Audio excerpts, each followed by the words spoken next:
Barbara Hanna foi outra grande mulher que ajudou na construção da psicologia junguiana, e é sobre ela que nós vamos falar hoje. Vamos lá?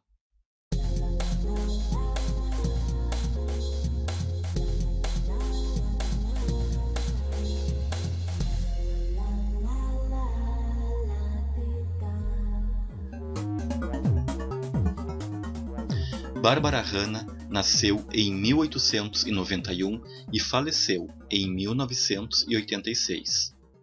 Ela foi uma das fundadoras do Clube Psicológico de Zurique e também do Instituto Junguiano, e se tornou analista junguiana.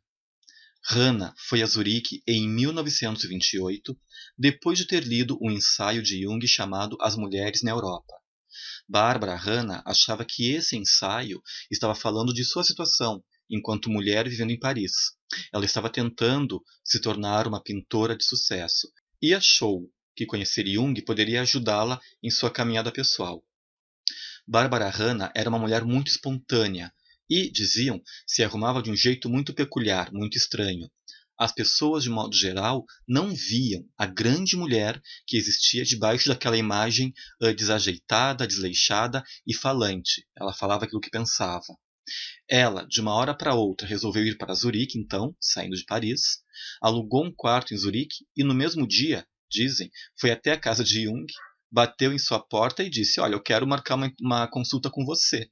As pessoas ficaram meio atônitas, porque eram muito educadas, muito polidas em Zurique, e dizem que quando Jung ouviu aquela mulher falando alto, desceu as escadas correndo para ver o que estava acontecendo. Depois de passar do primeiro susto, eles começaram a conversar em seu gabinete e ele conseguiu ver nela qualidades que seriam interessantes ter na psicologia analítica. Ela ganhou a confiança dele. E Jung dizia que ele não gostava de atender bebês. O que ele queria dizer com isso? Ele não gostava de atender pessoas que não tinham um mínimo de preparo para a psicologia analítica. Então, ele encaminhou Barbara para que Peter Baines fosse seu primeiro analista. Barbara foi tratada por Peter Baines, depois pela Toni Wolff e depois pela Emma Jung. E, finalmente, o Jung começou a tratá-la e ela começou a trabalhar para ele. Barbara Hanna tornou-se, com o passar do tempo, analista junguiana e também professora no Instituto Carl Jung, em Zurique. Uma das coisas que atraiu a confiança de Jung era o jeito espontâneo de Barbara ser. Eles conseguiam conversar de modo muito mais direto e aberto, sem aqueles traquejos próprios da sociedade de Zurique. Hanna tinha uma inteligência muito rápida e aguçada.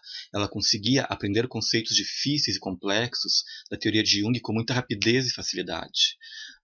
Mas ela e Jung também viviam tendo conflitos.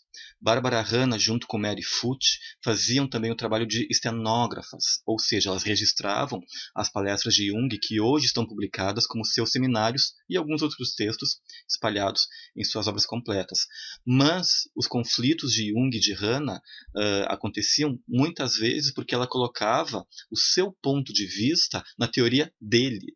Então é engraçado, mas também era preocupante. Eles tinham conflitos por causa disso. Então, se hoje nós temos as palestras de Jung, seus seminários registrados, nós devemos também a Barbara Hanna, que foi uma das pessoas mais importantes nisso.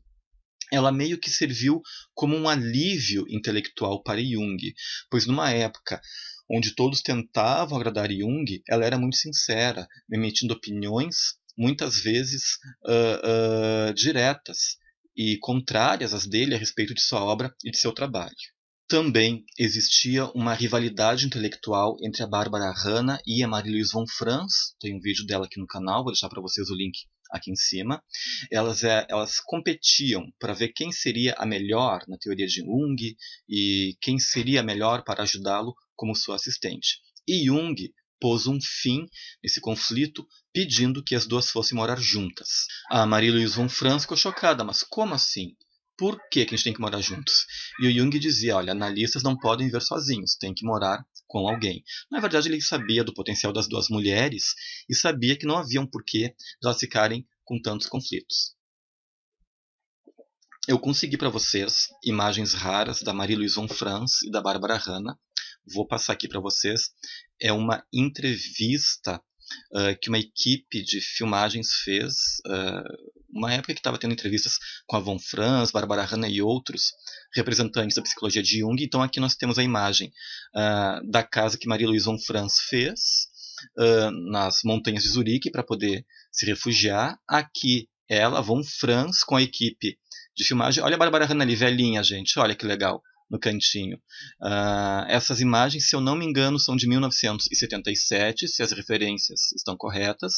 Aqui a Barbara Hanna e a von Franz passeando pelo pátio da casa delas. Aquele bulldog é da Barbara Hanna, ela sempre teve bulldog, ela adorava esses cães. Tá?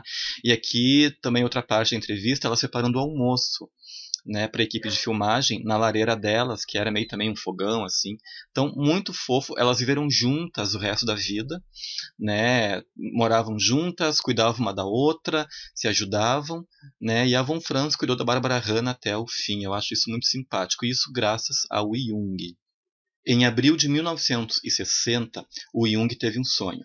Ele sonhava que ele estava numa outra Bollingen, repleta de luz, iluminada, e ele ouvia uma voz sem corpo dizendo: "Agora a casa está pronta para você habitá-la." Perto dessa torre em sonho que Jung viu, havia uma loba ensinando seus 2 filhotes a nadarem no lago de Zurique.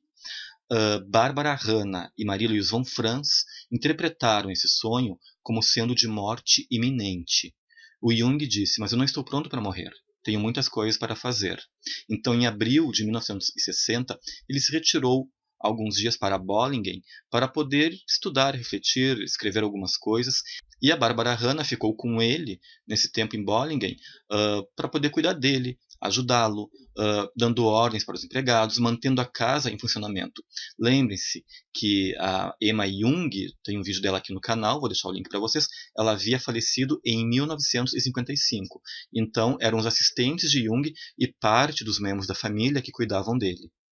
Por causa desse sonho de Jung, tanto a von Franz quanto a Bárbara resolveram intensificar tanto os cuidados pessoais com Jung, quanto o cuidado e o auxílio intelectual. Então, tudo que elas puderam fazer para ele, para ajudar ele, até o fim de suas vidas, elas fizeram. Além disso, entre abril e maio, a Barbara Hanna colocava o Jung dentro de seu carro e dava algumas pequenas voltas com ele para distraí-lo, para manter ele mais alegre. Mas em 17 de maio de 1960, ele teve uma nova embolia pulmonar, então ficou mais acamado, mas não tinha mais condições de sair.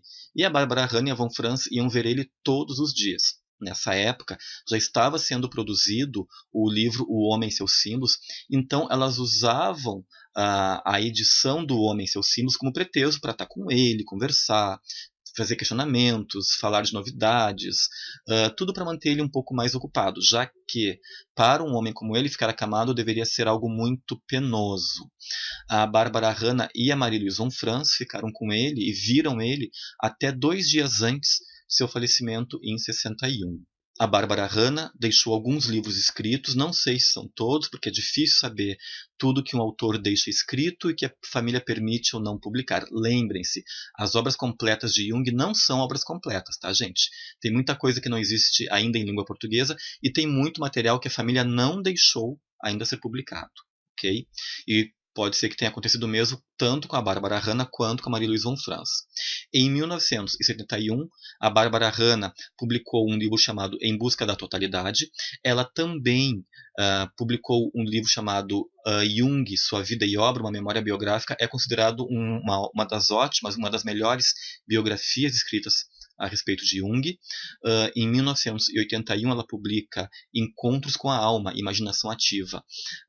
A questão da Barbara Hanna, ela é fundamental porque ela foi uma das pessoas que mais escreveu, e esse livro sobre imaginação ativa é um dos que melhor trata desse tema. É uma técnica dificílima e ela fala que Jung já dizia, e ela diz a mesma coisa, a imaginação ativa não é feita de uma pessoa para outra, né? Não é o terapeuta que orienta o seu paciente, eu vou te orientar a tua imaginação ativa. Não.